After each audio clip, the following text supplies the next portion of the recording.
तरफ गड्ढों सड़कों का जाल बिछा है, सड़कें गड्ढा मुक्त हैं। नई ऊंचाइयों पर हवाई नई उड़ान, अब है हवाई अड्डों से उत्तर प्रदेश की पहचान। मेरी विधानसभा सदर बुलंदशहर के पास नोएडा के जेवर क्षेत्र में एशिया का पहले नंबर का इंटरनेशनल एयरपोर्ट बनने के बाद अब प्रदेश 5 इंटरनेशनल एयरपोर्ट अड्डों वाला प्रदेश बन गया है। वही 12 घरेलू हवाई अड्डे वाला प्रदेश बन गया है। वर्ष 2025 में प्रयागराज में महाकुंभ का आयोजन हुआ। यह देश और दुनिया में सबसे बड़ा आयोजन था। इसमें तीर्थराज प्रयागराज में लगभग 68 करोड़ लोगों ने त्रिवेणी में डुबकी लगाकर पुण्य की प्राप्ति की। सरकार के द्वारा केवल 7,500 करोड़ रुपए का व्यय हुआ। इस आयोजन में किया गया खर्चा 5,500-7,500 करोड़ था और इससे 3 लाख करोड़ का लाभ हुआ। निश्चित तौर पर यह देश की अर्थव्यवस्था में एक मील का पत्थर साबित होगा।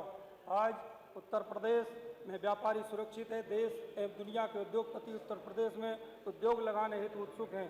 वहीं बहन बेटियां बेधड़क दिन रात स्कूल कॉलेज रोजगार व नौकरी करने के लिए किसी डर या खौफ के बिना रात में 12 बजे तक भी जा रही हैं। किसान का भुगतान समय से होने के कारण व्यापारी खुद प्रसन्न हैं, किसान प्रसन्न है। चारों तरफ देश में बिजली 24 घंटे आती है। पिछली सरकारों में बिजली धन्यवाद विधायक जी आती थी और बिजली आती नहीं थी। विधायक में पूरी तरह कानून का राज स्थापित हुआ। गुंडे मवाली रंगदारी फिरौती चैनिंग वाले अब प्रदेश में नजर नहीं आते। विधायक जी धन्यवाद, आप दे दीजिएगा। सबका प्रकाश के चलते जन कल्याण की योजनाओं चेतराम।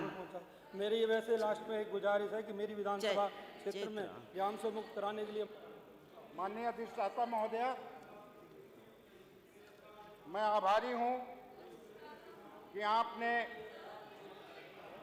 विकसित भारत एवं विकसित उत्तर प्रदेश 2047 विजन डॉक्यूमेंट के सब विषय पर आपने मुझे बोलने का अवसर दिया। मैं माननीय संसदीय कार्य मंत्री जी और अपने उत्तर प्रदेश सरकार के मुख्यमंत्री आदरणीय योगी आदित्यनाथ जी का बहुत हृदय से आभारी हूं कि उन्होंने जो हमारा उत्तर प्रदेश बीमारू प्रदेश किसी समय में था, आज हमारा उत्तर प्रदेश बन गया है। माननीय अधिष्ठाता महोदय, हमारे देश में जहां सुई नहीं बनती थी, आज हमारे देश में जहाज, लड़ाकू विमान और अनेक तरह के हमारे यहाँ उपकरण तैयार हो रहे हैं।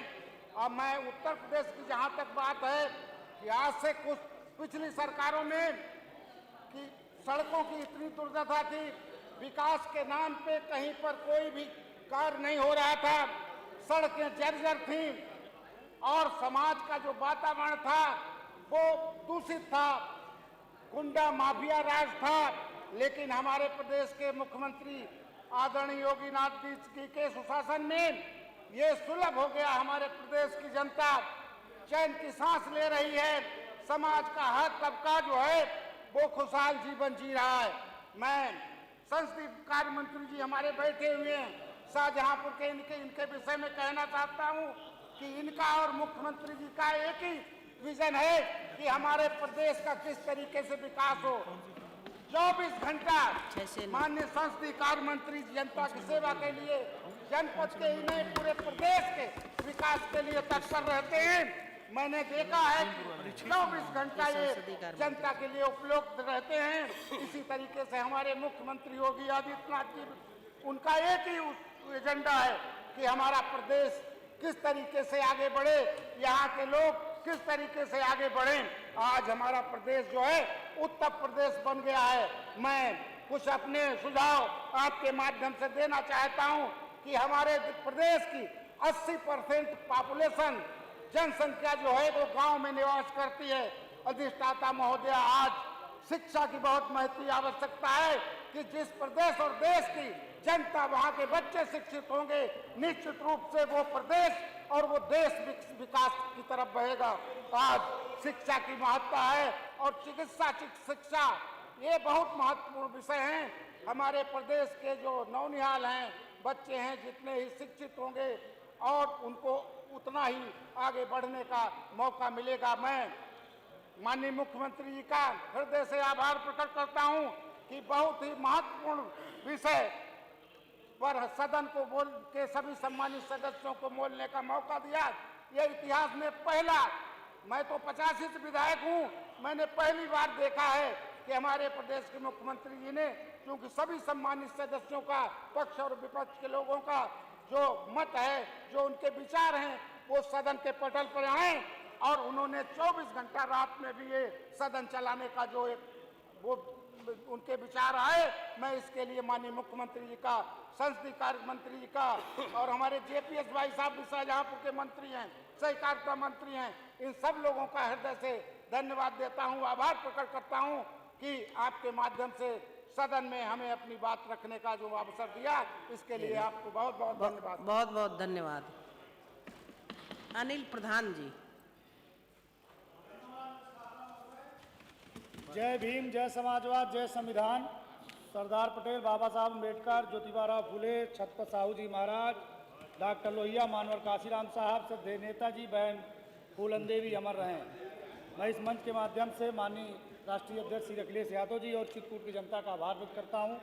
आपने 2047 तक विकसित एवं आत्मनिर्भर भारत बनाने की दिशा में जो चर्चा हो रही है, उसमें मुझे बोलने का अवसर दिया, इसके लिए धन्यवाद। मैं अधिष्ठाता महोदय, मैं आपके माध्यम से कहना चाहूँगा कि विजन के पहले 2014, 17, 19, 22, 24 का मैनिफेस्टो को भारतीय जनता पार्टी के लोगों को देखना चाहिए कि किस तरह से उन्होंने हर खेत को पानी पहुंचाने की बात कही, 2 करोड़ लोगों को रोजगार देने की बात कही, तमाम तरह की योजनाओं को देने की बात कही, लेकिन अपने वादे से मुकरने का काम बीजेपी द्वारा किया गया। इसलिए पीडीए ने ठाना है 2024 में हमने हराया, 2027 में बीजेपी की सरकार प्रदेश से हटाने का काम करेंगे। जब तक चित्रकूट एवं जो मैं समस्याएं बता रहा हूं, ये इन समस्याओं की पूर्ति नहीं होगी, तब तक भारत देश एवं उत्तर प्रदेश का आत्मनिर्भर बनने का सपना नहीं पूरा हो सकता। जनपद चित्रकूट में खाद की भारी किल्लत है, उसे दूर किया जाए। संयुक्त जिला अस्पताल एवं खो के मातृत्व चिकित्सालय में रिफर सेंटर बन गए हैं, बिना पैसा दिए कोई ऑपरेशन नहीं होता। सर दर्द हो या पेट दर्द हो या हड्डी फ्रैक्चर हो, प्रसव हो, कोई भी हो, सीधे रिफर। अतः इस व्यवस्था को सुधारने का काम किया जाए। बिजली आपूर्ति हालत खस्ताहाल है, ट्रांसफार्मर बदलने में 10 से 15 दिन लग रहे हैं, अधिकारी किसी की सुन नहीं रहे, इस व्यवस्था को ठीक किया जाए। चित्रकूट में मेडिकल कॉलेज के लिए 2021 में ज़मीन दे दी गई, 5 साल होने जा रहा है, आज तक कुछ हुआ नहीं। हमारे क्षेत्र में बाढ़ से सरदुआ तिरहार क्षेत्र में हजारों बीघा जमीन डूब गई। रामघाट तरंगुआ चित्रकूट में व्यापारियों को नुकसान हुआ, हजारों लोग बेघर हो गए, उनको किसी तरह की मुआवजे की कोई मदद नहीं मिली। ये सरकार पाठशाला बंद करके मधुशालाएं खोल रही हैं, जो आने वाले समय के लिए ठीक नहीं है। अन्ना पशुओं से फसलें चौपट एवं सैकड़ों दुर्घटनाएं हो रही हैं। गौशालाओं का भुगतान महीने के प्रथम सप्ताह में होना चाहिए। चित्रकूट के पूरे ग्रामीण एवं अन्य संपर्क मार्ग गड्ढों में तब्दील है। नई रोडें 3 साल में एक भी बनाई नहीं गई। श्रीरामपुर से कंहारी रोड इसका उदाहरण है कि ये नहीं पता चलता कि सड़क में गड्ढे हैं कि गड्ढे में सड़क है। भरतकूप एवं सरधुआ का ब्लॉक का दर्जा दिया जाए। सरधुआ में एक पुल बनाया जाए ताकि बाढ़ के समय आवागमन बंद ना हो। ग्राम मुकुंदपुर कंहारी सरधुआ में राजकीय डिग्री कॉलेज की स्थापना हो। ग्राम भईसौदा चिल्लीमल पिलखिनी में राजकीय इंटर कॉलेज की स्थापना हो। ग्राम घुरेटनपुर मऊवा ओरा में 33/11 विद्युत उपकेंद्रों की स्थापना हो। कोल आदिवासियों को अनुसूचित जनजाति का दर्जा दिया जाए। अभी कुछ दिन पूर्व निषाद पार्टी के संगठन के लोग हम लोग को ज्ञापन देने आए थे। हम आपके माध्यम से कहना चाहते हैं कि 2027 में समाजवादी सरकार बनने पर निषाद, केवट, मल्लाह, बिंद, कहार, कश्यप, रायकवार, धीवर, तुराहा को परिभाषित करके अनुसूचित जनजाति का दर्जा देने का काम समाजवादी पार्टी की सरकार करेगी। शिक्षा मित्रों, निदेशकों, आंगनबाड़ी सहायिका, रोजगार मित्र, पंचायत मित्र, आशा बहु, संविदा मैन, होमगार्ड जवान, पीआरडी जवान, किसान मित्र, प्रेरक, निकाय में कार्यरत सभी सफाई कर्मी, सभी आउटसोर्सिंगों का कर्मियों का मानदेय कम से कम महीने में 30,000 किया जाए। नारी शक्ति को देखते हुए रोड बसों में साल भर फ्री किया जाए। SC/ST के मामलों में उनको मिलने वाली राशि को 10 लाख किया जाए। मुख्यमंत्री कृषक दुर्घटना के लाभार्थी को 10 लाख दिया जाए। लखनऊ से चित्रकूट के लिए कोई बस नहीं चल रही, इसके लिए सुबह शाम 1-2 AC बस चलाई जाए। सहारा में जिन लोगों का पैसा जमा है उनका पैसा वापस किया जाए। और ये जो 2047 का जो सपना दिखा रहे हैं भारतीय जनता पार्टी के लोग, 14, 17, 19, 22, 24 का आईना देखने का काम करें। किस तरह से आप लोगों ने जनता को गुमराह करने का काम किया। 2024 तो एक झांकी थी, 2027 में पूरी प्रदेश की जनता ने मन बना लिया है।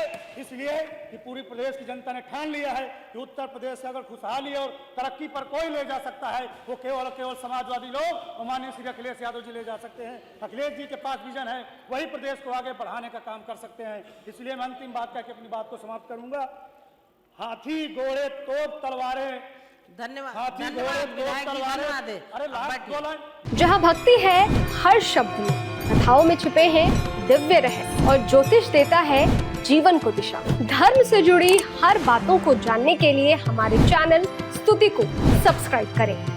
चैनल पर जाने के लिए इस लिंक पर क्लिक करें।